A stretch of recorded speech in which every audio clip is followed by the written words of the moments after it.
Now that you've had your DEH-7300BT professionally installed, let's walk through the initial setup menu. After you've had your DEH-7300BT professionally installed, you'll want to go through some of the initial setup functions. Here's how you get there. You want power to the radio, but turn the radio off, so press and hold the source button for a couple of seconds till it turns off. Now, press and hold the multi-command button for a couple of seconds and we'll enter into the initial setup menu. Here we can set the clock, or we can turn the button to the right and we have auxiliary on. If we press the multi-command button in, we'll turn auxiliary off. That will remove auxiliary from our source list. We'll turn it back on for now.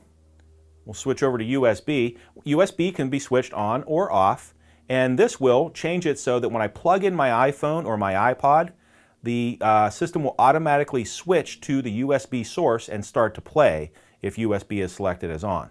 If USB is selected as off, when you plug in your iPod or your iPhone, you'll have to select that source from the list. So now let's turn the dial and go to the subwoofer control menu.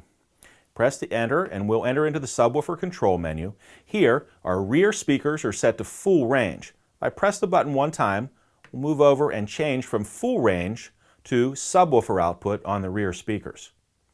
I'm going to press that button one more time, come back to my rear speaker setting and change it to the RCA output setting. Here, RCA output is set to rear full range, or I can change that to the rear being subwoofer output. I'll press the back button and switch over to demo mode. Some retailers like to use demonstration mode while the radio is in their demonstration board. Most people like to turn the demonstration mode off when this product is installed in their car. Next, we have our scroll setting. Scroll setting is for text that will roll across the screen when you're playing an MP3 or WMA or something from your iPod or RDS information that's on the screen. To set scrolling on or off, just press the button. There are three more items here on the initial setup menu. First, it's Bluetooth clear, version information, and software update. Those three are about Bluetooth, and we'll talk about those in a specific video.